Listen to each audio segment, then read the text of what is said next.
Religious Education, Twinks Hastings. Our services are recorded and available with transcribed subtitles on our YouTube channel midweek. We do ask that all over the age of 4 mask while in our buildings. This means using an appropriate face covering which fully covers your nose and mouth and fits flat against your cheeks. By masking, we demonstrate care for each other's health and well-being and uphold the 1st, 2nd, 5th, and 7th principles of Unitarian Universalism. We welcome the noises, movements, and mirth that little ones bring to our services. Please take this moment, however, to check that your cell phones are on silent. We ask that all wear name tags or fill out sticker name tags in an effort to be more welcoming. In community news announcements, we are excited to welcome Ricky Bates as our new AV tech staff person.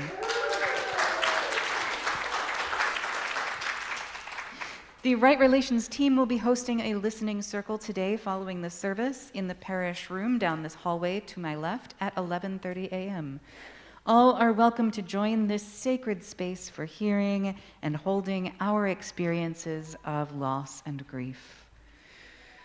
Twinks Hastings and I will be holding a restorative spiritual practices workshop in person on Saturday the 19th or online via Zoom on Monday the 21st. You are welcome to attend one or both of these retreats. To find the registration link and receive updates, please see this week's Angle online newsletter.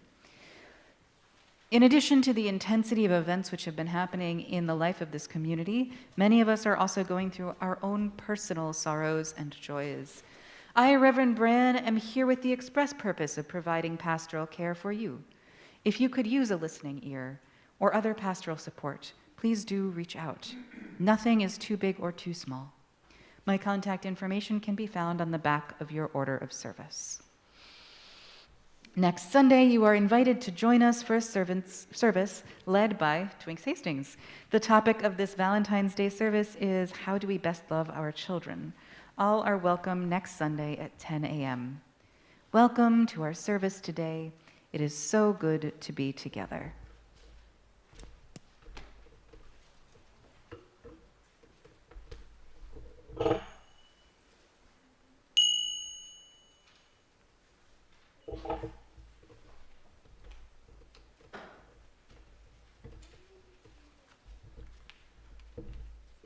Hello, good morning.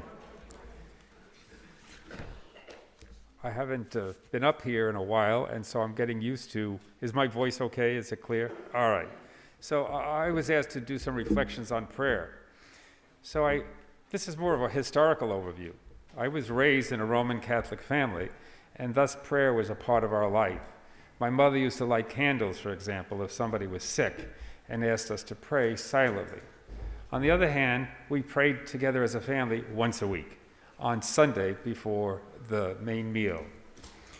But then my parents sent me to the local Catholic church and school, and there I learned a lot more, perhaps more than I wanted to learn, but today I'm going to focus on prayer. First, I learned to memorize many prayers and experienced a great variety of religious services.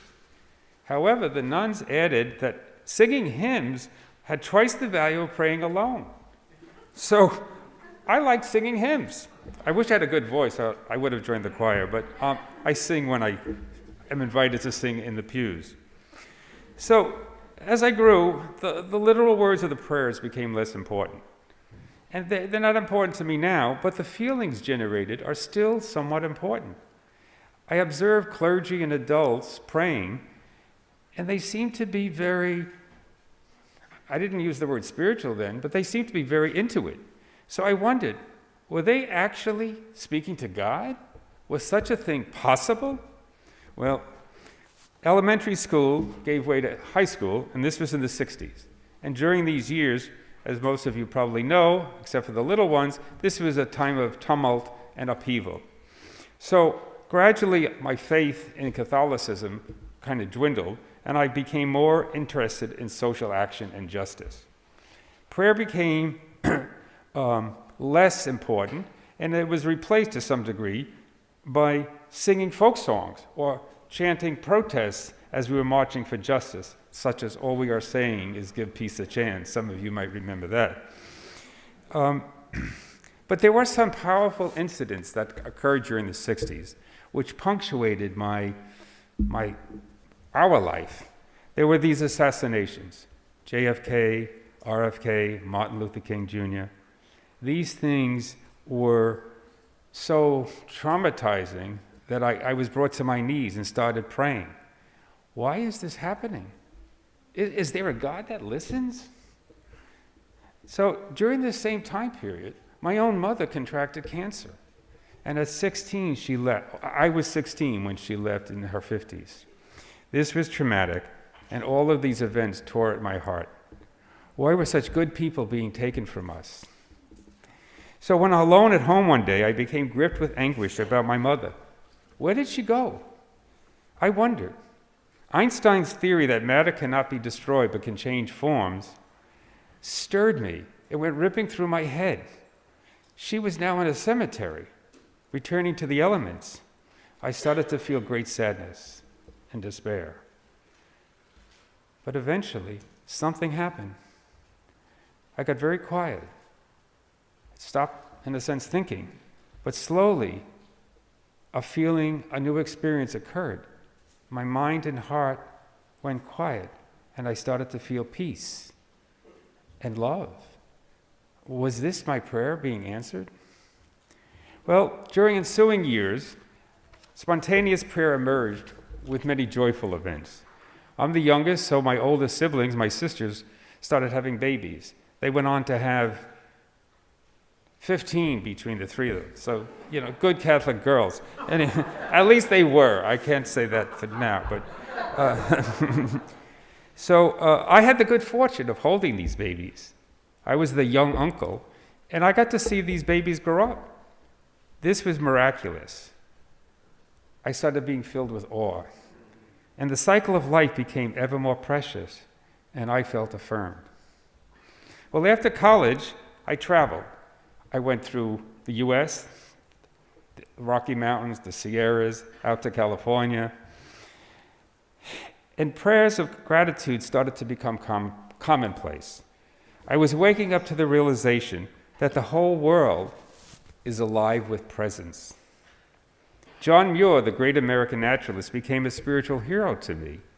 He helped open my eyes and heart to nature herself, to view the magnificent mountains and ancient sequoias as living cathedrals, worthy of veneration. Eventually, as my travels continued, years later, I rode my bicycle through Europe. And then eventually I embarked on trains and boats and buses, because then it was peaceful. You could go literally from Athens to New Delhi. There were all these hippie vans that were doing this, and I joined one for a while. That's a long story, but I'll just suffice to say, I eventually got to India. And India was overwhelming. There's a lot going on, particularly in the cities in India, so I was overwhelmed. But as I got to eventually meet some meditation masters and yogis, I began to learn something deeper about meditation and prayer. In fact, the greatest prayer could arise naturally from deep within the heart. Yogis and respected meditation teachers all seem to agree that every person has this spark within them. It's in all of us. This was a growing awareness. The contemporary yogis I most loved invited us to get beyond rigid dogmas and to discover that life itself is always evolving. Back in the USA, I eventually discovered Unitarian Universalism. And during the late 1980s, it soon became clear that here was a faith I could embrace. Recognizing the inherent dignity of every person, realizing our interdependence with all of life, and supporting our ongoing search for truth. These are all examples that I naturally embrace. The more I learned about Unitarian Universalism, the deeper I felt at home in this broad, free search for truth and love. Now let us light the chalice candle to express our faith, love, and unity. And let us also remember Penelope Ann Clay, and light a candle in her honor.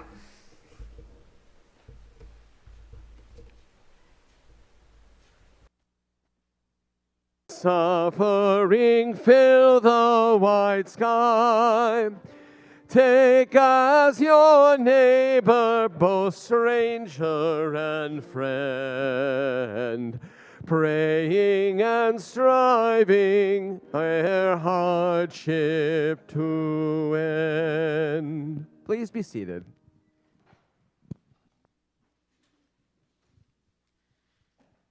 I would like to invite any friends of any age who would like to join us up here for this story.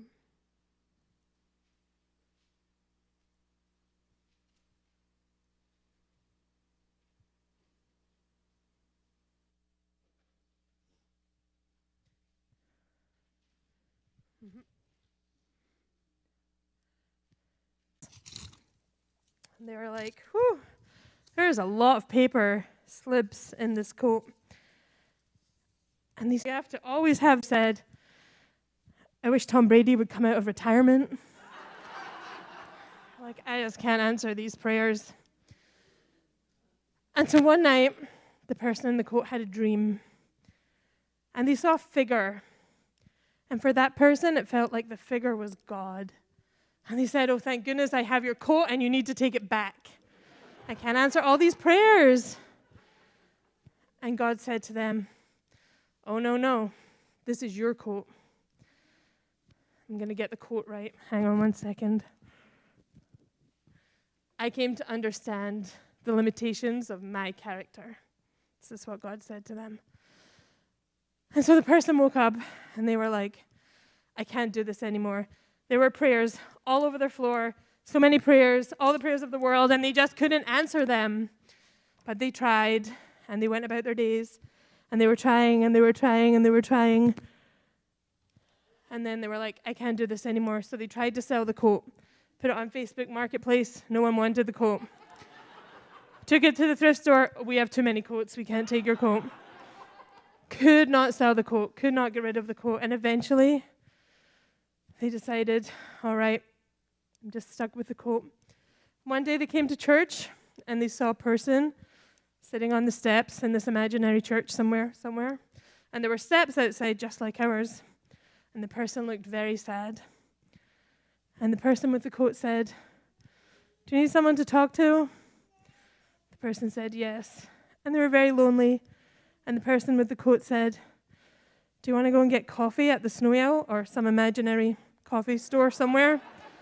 The person said, I would like that. And then the person with the coat realized that the person was just lonely and needed a friend.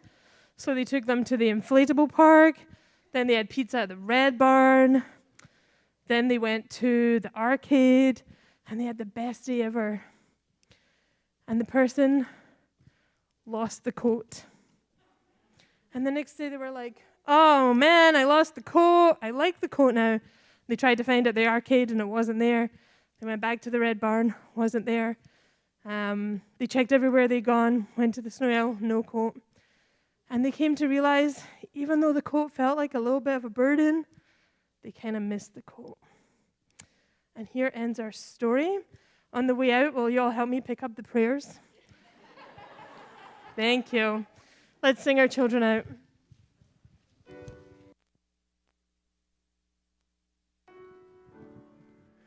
Children, may you go now in peace.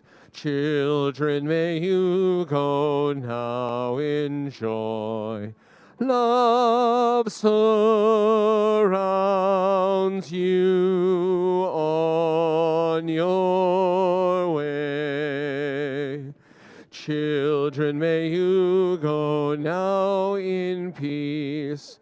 Children, may you go now in joy. Love surrounds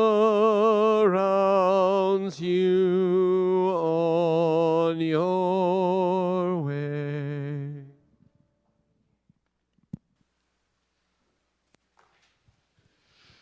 As we take this time to drop in to the spirit of prayer, Let us prepare ourselves to experience this meditative moment with our hearts open to new and different ways of experiencing the sacred. I'm inviting you now into a form of prayer which is particularly dear to my heart. My whole life, I've expressed prayer best through song, engaging with simple, holy songs of comfort, which are offered to us through hymnals and other religious books. Gavin is going to lead us now through the meditative practice of engaging with music, and I'll encourage you to join in the experience with a kind of self-gentleness. We'll be repeating each song a few times rather than reading along. Simply join in whichever way feels best to you. You can sing, you can harmonize, you can hum. You could also dance, sitting in your seat or standing in the aisle. You can even just close your eyes and breathe, letting the music move through your breaths. There is no wrong way to do this. So as we prepare for this practice, find a comfortable physical space. Close your eyes or keep them open and soften your focus. Connect with the rhythms of your heartbeat and your breath. And in this mindful quiet, let's begin.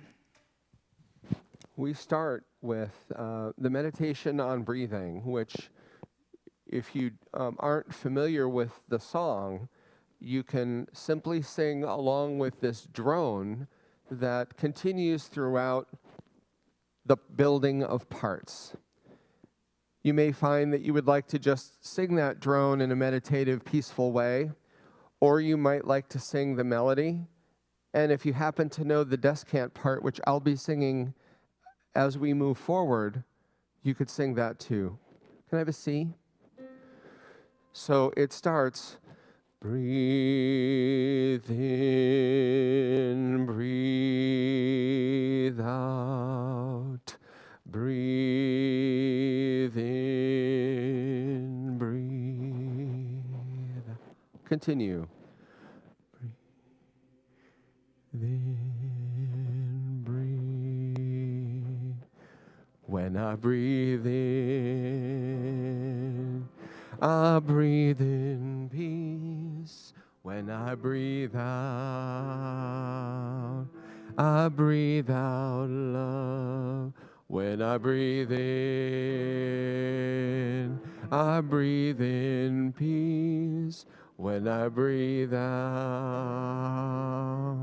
I breathe out love. When I breathe in, breathe out. Breathe in, breathe out. Breathe in, breathe out. Breathe in, breathe out. When I breathe in, I breathe in peace. When I breathe out love. When I breathe in peace. When I breathe out love. When I breathe in, I breathe in peace. When I breathe out, I breathe out love. When I breathe in, I breathe in peace. When I breathe out love. Amen. We'll sing Find a Stillness, and if it's not familiar to you, it is 352 in the gray hymnal.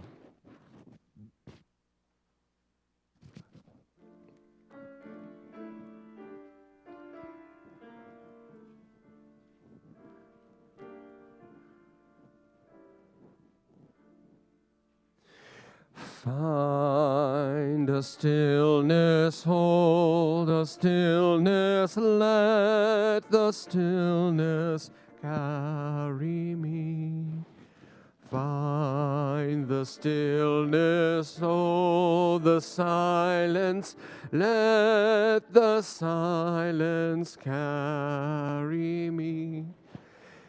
In the Spirit, by the Spirit, with the Spirit giving power, I will find true harmony.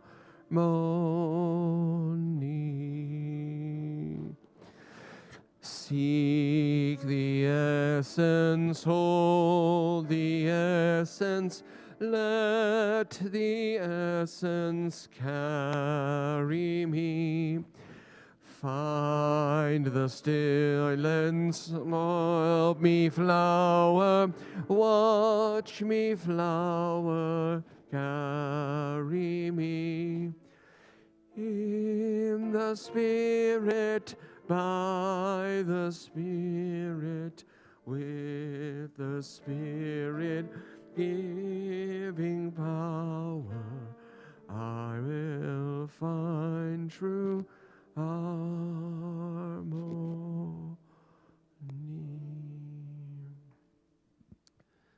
And finally, we sing Comfort Me, which you will pick up after a few tries if it's not familiar.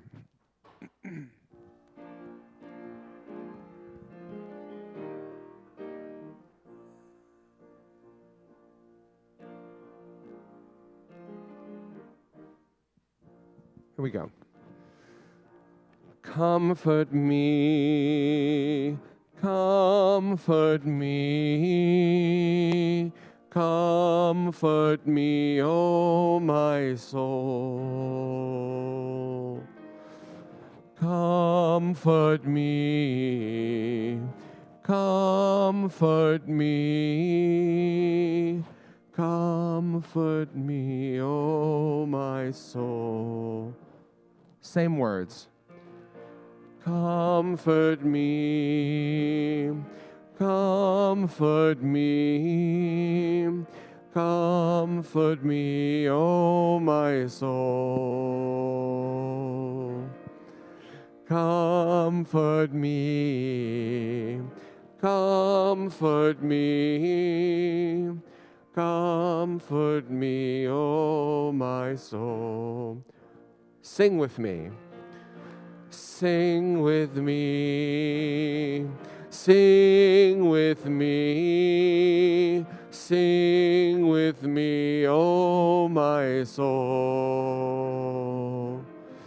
Sing with me, sing with me, sing with me, oh my soul. Speak for me. Speak for me, speak for me, speak for me, oh my soul. Speak for me, speak for me, speak for me, oh my soul. Pray with me. Pray with me, pray with me, pray with me, oh my soul. Pray with me, pray with me, pray with me, oh my soul.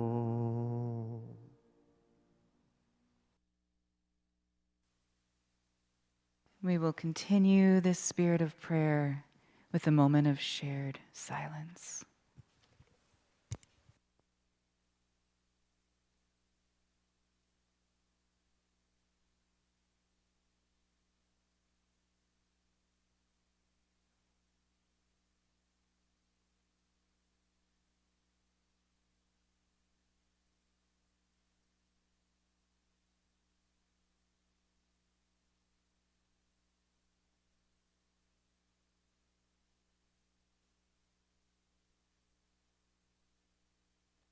book, The Prophet.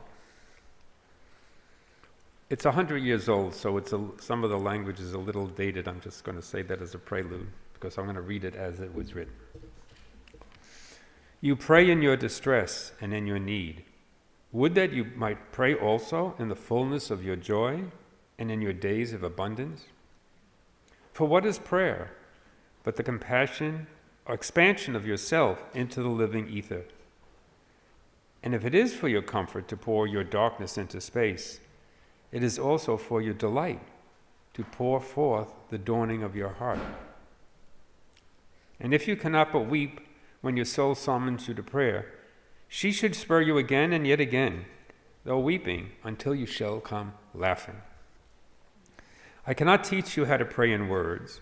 God listens not to your words, save when he himself utters them through your lips. And I cannot teach you the prayer of the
That was beautiful, thank you.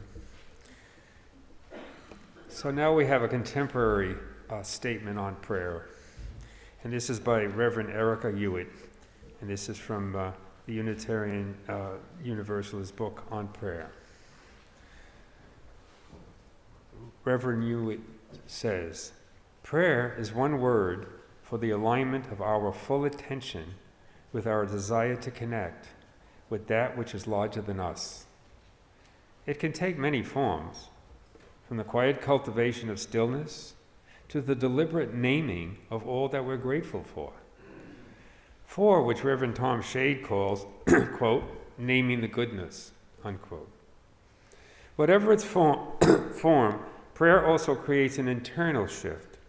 As renowned theologian Reinhold Niebuhr notes, quote, prayer does not change things, prayer changes people. And people change things. Prayer is not hearing voices, prayer is acquiring a voice. When it comes to prayer and meditation, how it works is less important than its practice. Prayer is a way to connect and reconnect to ourselves and to that which is life-giving. The mechanics don't matter as much as the intention. Remembering ourselves as magnificent, fragile vessels of love, sometimes with intimates and sometimes with strangers, and affirming our choice to remain connected so that we're not lost in the vastness of space and time.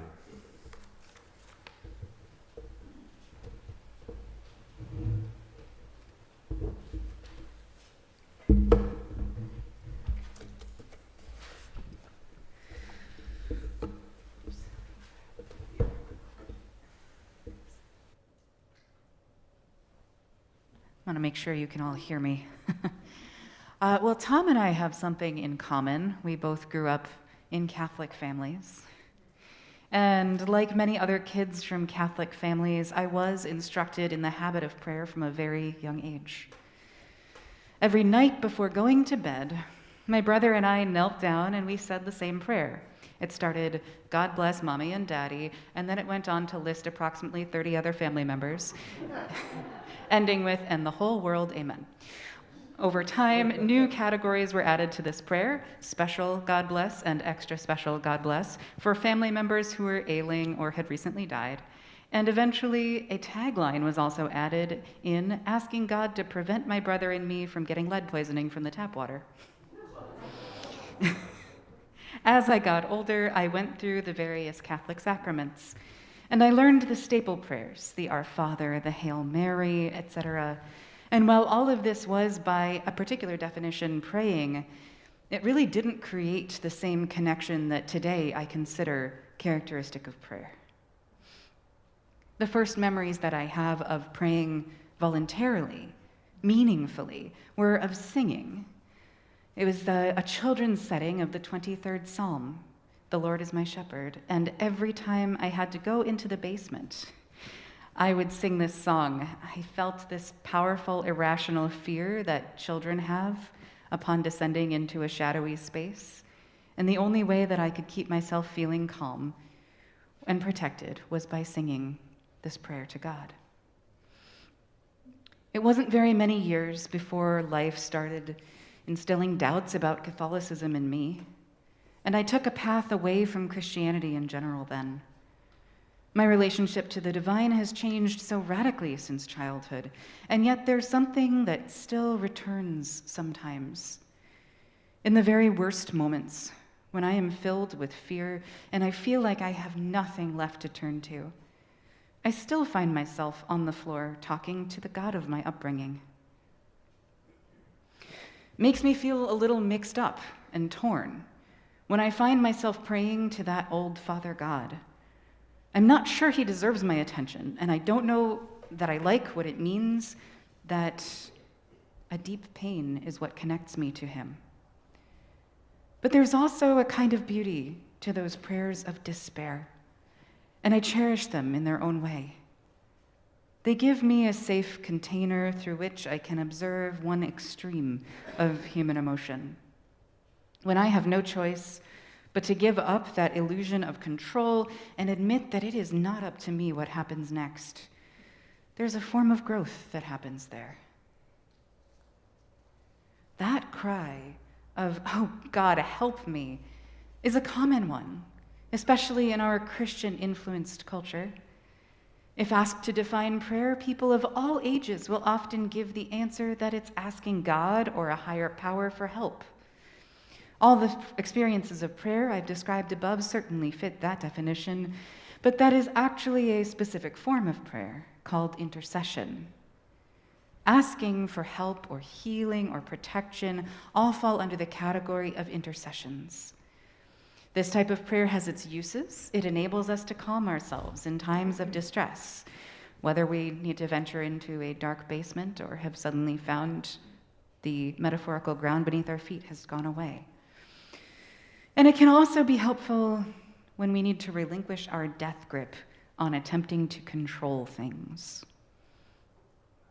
Intercession, as a practice, does have a stickier side, though, which is the widely criticized sending thoughts and prayers response. Context is key here. This phrase can be comforting in the right moment, but too often it is offered in place of real action. When we leave our response to real human suffering at sending thoughts and prayers, we are abandoning our own necessary work to the hypothetical power of God. When prayer is a form of bypassing like this, it actually separates us from our relationship with the divine. To fully experience the purpose of prayer, we need to look deeper, beyond just intercession. I find that the more I explore, forms of prayer start to surface everywhere. A common one is the prayer of gratitude. Again, that's a useful practice. There's plenty of research to be found about gratitude as a key component to emotional resilience. Someone recently asked me how it's possible to have a gratitude practice as an agnostic or an atheist. They shared that it feels weird to them because they didn't have a sense of to whom they were saying thank you. I would posit that regardless of our views about a higher power in the world, gratitude practice helps us remember that there are good things in our lives that we can't take personal credit for. Many of these ways of praying tend to be characterized by words, thinking, speaking, or writing our prayers. So, some might say that prayer is a conversation with the divine. Some do. I think it's too limiting, though. The story that Twinks told earlier in the service is a retelling of a piece of short fiction by Kevin Brockmeyer. I loved this story the first time I heard it, and it continues to hold a lot of meaning for me, both as a human being and as a minister. In the original story, at one point, the man who has inherited God's overcoat goes to a play in a theater, and he finds a note in his pocket which contains every line one of the actors spoke on stage. At this point in the story, I always have to pause and cry for a while, because it strikes at something very profound.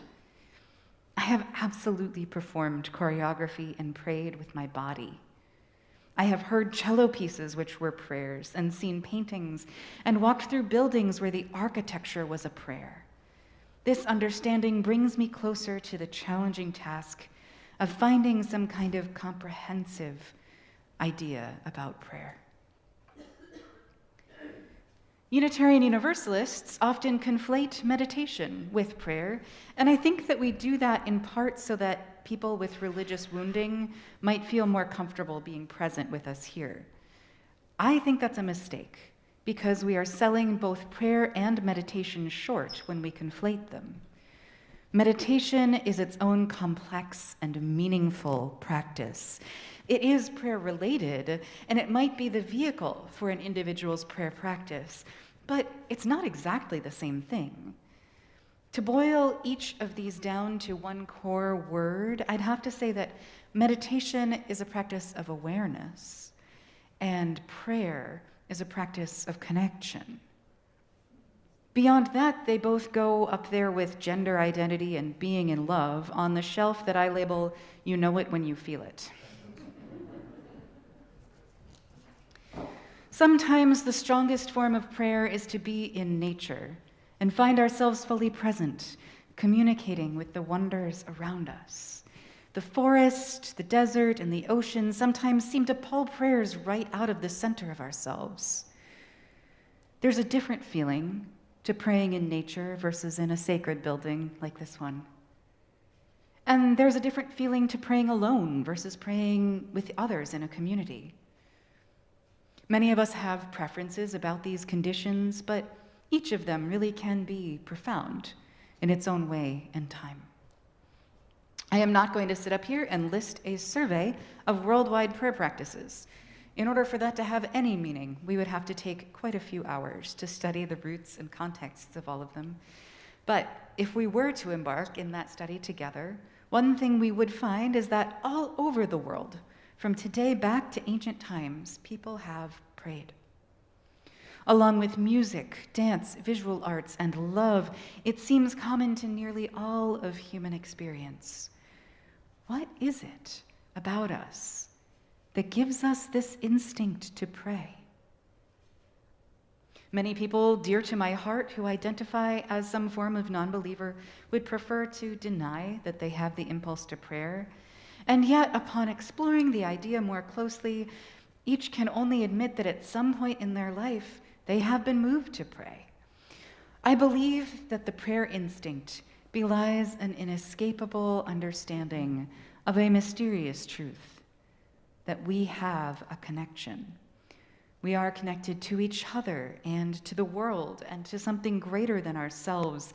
And to me, prayer is the act of reaching for that connection, observing it, interacting with it, letting it fill my awareness. Perhaps I am reaching for that connection to ask for help, to set an intention, to express wonder and thanks, or even just be in its presence. And when I start engaging with this practice intentionally, well, I felt embarrassed at first. It is not particularly hip for someone in my social location to pray. But openness is important to me, and eventually I couldn't deny my beautiful relationship to prayer. I pray for the right words every time I write a sermon. I pray to be the needed presence when I do pastoral care. I pray when I'm tired or when I'm worried, and I pray when I'm filled with joy. Despite my present lack of identification with Christianity, My favorite written prayer still comes out of the Christian tradition. It's a slightly adjusted version of the prayer of St. Francis, and it goes like this.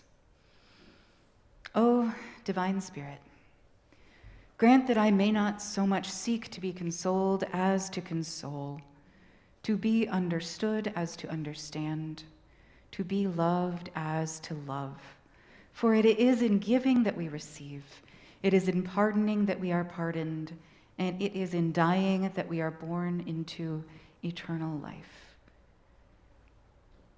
I discover something new every time I revisit that prayer, but the most important thing comes back to that central feeling, that feeling of connection to something beyond myself. Whenever I read this prayer, I feel as though there's a wholeness available to me in spite of everything. So may we engage in curiosity and playfulness as we explore our own many connections to prayer. May we have gentleness with ourselves and gravitate towards practices which give us a sense of wholeness.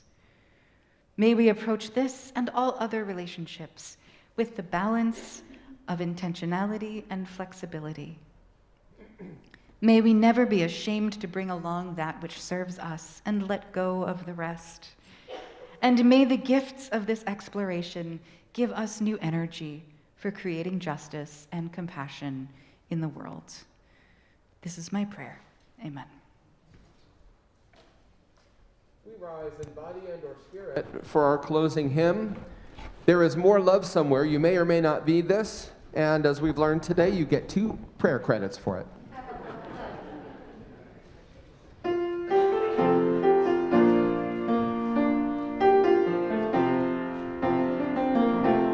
There is more love somewhere. There is more love somewhere.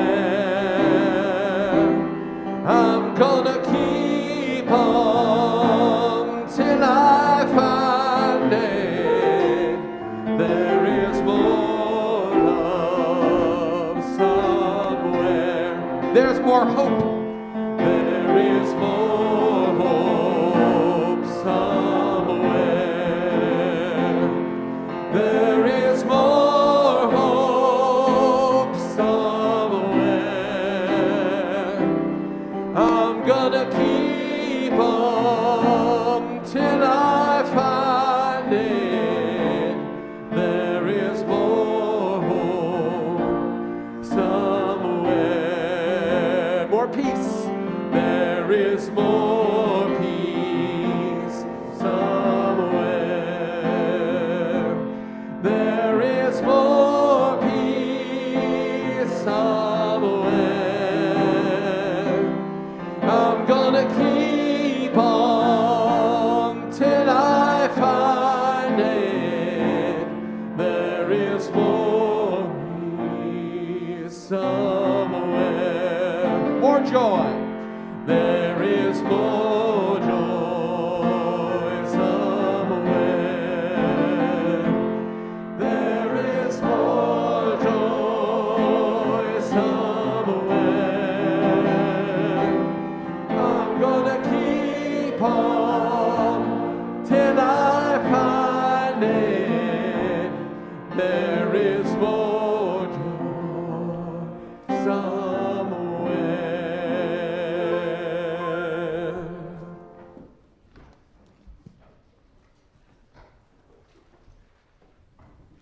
These benediction words come from the book Anne of Green Gables by L.M. Montgomery. If I really wanted to pray, I'll tell you what I'd do.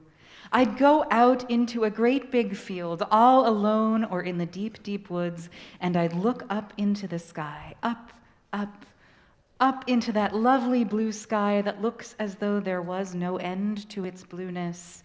And then I'd just feel a prayer. Go now in peace and find connection within yourselves and each other. While the refreshments portion of coffee hour is on indefinite hold due to the pandemic, we wanted to clarify that there is still time and space to gather and socialize after the service. Please remain seated while we appreciate our postlude.